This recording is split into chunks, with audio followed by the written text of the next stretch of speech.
Bonjour à tous, du coup je vous refais une vidéo. J'en avais fait une, il y a pas si longtemps que ça. Là j'en refais une parce que, bah, voilà, on a les floraisons qui ont commencé à pousser sur, les arômes, les iris et on a aussi commencé, bah, les cultures que j'avais déjà commencé à préparer puis à faire montrer sur la vidéo, que j'avais fait il y a récemment. Donc du coup, là dernièrement, bah, voilà, il commençait à avoir la végétation qui a vraiment commencé à s'intensifier au niveau des rosiers, enfin là, des spirées, les iris qui sont en fleurs. On a ramené quelques plantes que j'avais aussi, des astères, et puis on a enlevé les comment les euryops qui sont ici là. C'est le même qui est dans le fond là, qui fleurit, qui est jaune. On a la vigne qui a commencé aussi à démarrer. On a planté un euryop aussi ici dans le pot. Et là, on a tous les fraisiers qui sont en fleurs. Donc voilà, qui font tout le contour avec les abeilles, bah, du coup, qui viennent polliniser. Donc ça, c'est plutôt chouette. On a les géraniums qui sont en fleurs. Alors là, on a le petit fruitier qui est, enfin le fruitier en gros qui est toujours c'est toujours de la maladie, c'est un péché il me semble. Et bah, c'est tous les ans pareil, donc je pense qu'on le taillera sûrement pas peut-être en ce moment, ou si on le taille, ça sera peut-être à la fin du mois ou début mai, enfin voilà, entre deux, pour essayer de le régénérer un petit peu au pied, parce qu'il est moins malade au niveau des rejets que, bah, tout en haut en fait. Donc voilà. Et puis là, bah, on a tous les fraisiers qui ont commencé aussi à être en fleurs, avec le lamier du coup, qui a commencé aussi à faire des pousses traçantes un petit peu à droite à gauche, donc c'est plutôt chouette, ça se marie bien avec. La citronnelle aussi qui a pris un peu de l'ampleur, donc ça c'est plutôt chouette. L'aspirée qui est là, et on a deux fuchsias qui commencent aussi à débourrer, qui commencent à être en fleurs. Donc on en a un en haut là, et là légèrement en bas. Donc voilà, on a le chouasia aussi qui a commencé à être en fleurs, c'est plutôt chouette.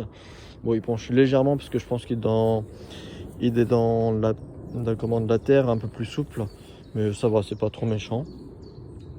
Donc voilà, bah là on a nos bandes de culture qu'on a bêché, rebêché, rebêché pour avoir une terre de qualité. Donc de temps en temps, quand il y a un pied de liseron, bah, on prend la fourche et puis on essaie de le déterrer au maximum. On a fait un test de pouvoir planter un pied de tomates. Pour l'instant, bah, ça se passe. Il n'a pas eu trop de gelée, tout ça, donc on verra bien ce que ça donne.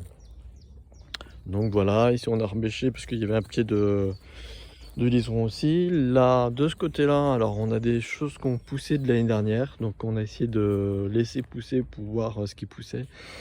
Mais il y a du liseron aussi, donc de temps en temps, bah, il faudra donner un coup de bêche pour enlever le liseron et en même temps, bah, laisser voilà, ce qui pousse.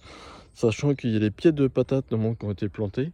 Donc là, tout ne pousse pas régulièrement sur l'ensemble, mais bon, c'est pas très grave. On verra bien ce que ça donne quand vraiment la végétation va pousser dans les semaines qui vont venir, parce que normalement il fait plus chaud la semaine prochaine. Donc voilà, là on a du thym aussi qui a été installé ici, et du coup qu'on l'a laissé en place, qui est en fleurs. On avait juste passé un coup de débroussailleuse pour faire les allées, pour rendre ça un peu plus entretenu, légèrement, pour pouvoir circuler. Et on avait passé un coup dessus, mais il repart en fleurs, donc ce qui est plutôt chouette. Donc voilà, et puis là on a nos châssis, voilà, qu'on avait installé la graine avec le semoir. Donc du coup là on a des salades, on doit avoir des concombres. Normalement on a des carottes à peu près au milieu, et après on a du radis. Donc voilà, on avait mis normalement des œillets d'Inde, mais les œillets d'Inde ne passaient pas dans le semoir à Siran. Donc voilà.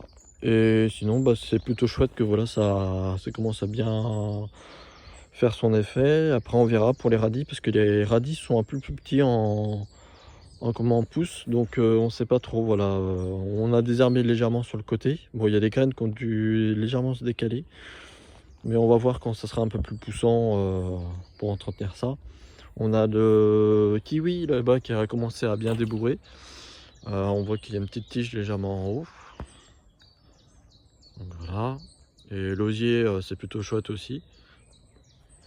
Donc voilà, on met une planche le soir pour mettre par-dessus, pour éviter les coups de gel, tout ça, pour ça donner un peu de chaleur.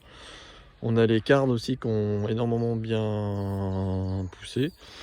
Donc voilà, ce qui est plutôt chouette. Là, on a les derniers semis qu'on avait fait, qu'on a tout rempoté. Donc on a remis ça en petit godet. Et là, on a toutes nos fameux, enfin, on a le fameux châssis où on a tout remis dedans. Parce que c'est là où on amène les cultures pour pouvoir faire tout pousser parce qu'il fait plus chaud à l'intérieur, sachant qu'il y a une plaque devant et par-dessus. Donc en eau et qu'il y a du soleil, ça tape un peu plus et du coup c'est plutôt chouette parce que ça fait plus de chaleur dedans. Sachant qu'on a des cacahuètes, les cacahuètes, il faut de la chaleur et de l'humidité. Donc voilà, là on a les derniers semis qu'on a fait de rempotage de tomates et il y a des œillets d'Inde. Les capucines, elles ont commencé à bien prendre, donc c'est plutôt chouette. Là-bas, il y a des œillets d'Inde aussi. On a quelques concombres et des pieds de lutin là-bas. Donc le lupin, c'est plutôt chouette parce que ça aère la terre.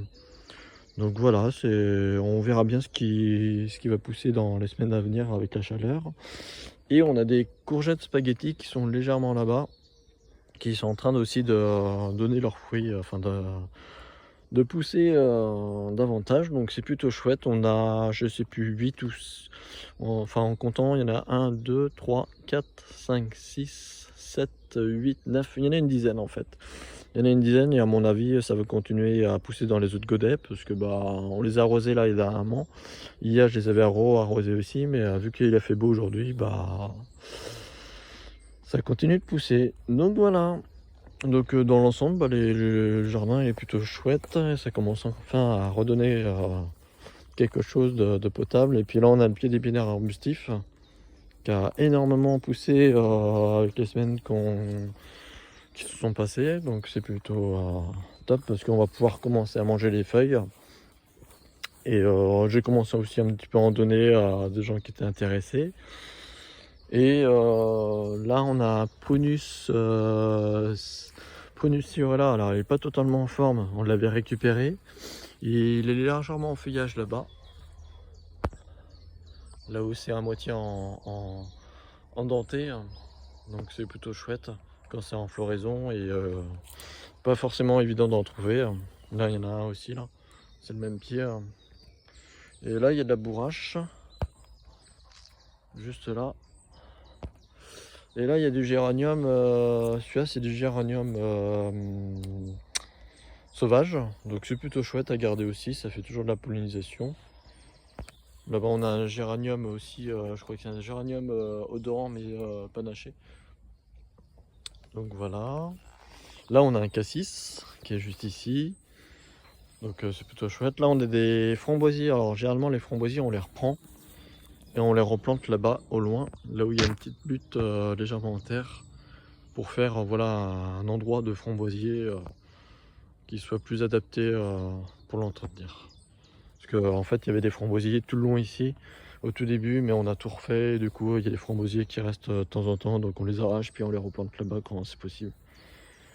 Donc voilà, donc c'est plutôt chouette. Et puis là on a des pieds de rosier aussi. Là on a un pied de rosier buissonnant qui commence à être en fleurs. Donc voilà, avec un pied de romarin à côté. Là il y a des bulbes. Il y a un pied de rosier aussi en face.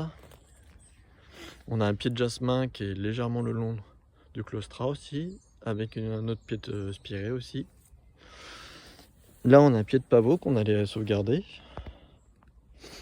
Donc voilà. On a encore du géranium sauvage. On a de l'agapante qui est légèrement ici. Et là on a un rosier pareil qu'on a laissé grimper, qu'on a taillé légèrement et normalement il ne devrait pas tarder à être en fleurs. Et ici du coup on a un arôme pareil, du coup qui est plutôt sympa parce que quand il refleurit il est tout en feuillage et en fleurs, donc c'est chouette. Et puis là on a un héron qu'on avait récupéré aussi avec des petites plantes qui sont en train de se refaire on va dire une petite beauté parce que c'était plutôt sec. Donc c'est plutôt chouette. Et puis là on a un tas de bois. C'est là où on avait trouvé 2 crapauds et une salamandre. Donc on les a laissés en dessous, ce qui est plutôt chouette. Et Et puis généralement, laisser un tas de bois, c'est toujours chouette parce que j'avais expliqué ça dans l'ancienne vidéo que j'ai faite récemment où ça fait toujours des habitats pour les insectes, mais même pour voilà, les salamandres ou les crapauds, ça leur fait un abri et ça évite qu'ils soient pris par les rapaces ou par d'autres intervenants pour les manger.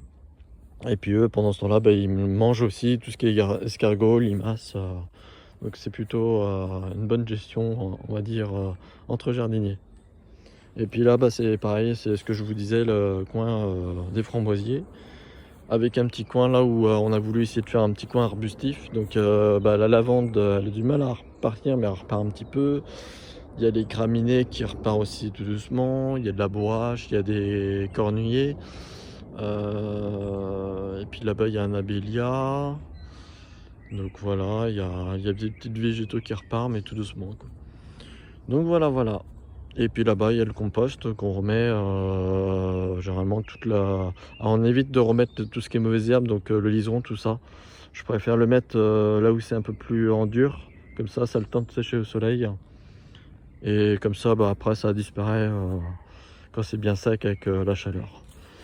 Donc voilà, généralement on met tout ce qui est plutôt feuillage, on essaiera aussi de mettre de la tonte à gazon pour bien mélanger entre le carbone et l'azote, parce qu'il faut un certain pourcentage dedans. Donc voilà, c'était pour vous faire une petite vidéo un petit peu de l'évolution du potager de cette année entre temps, donc ce qui est plutôt chouette. Voilà.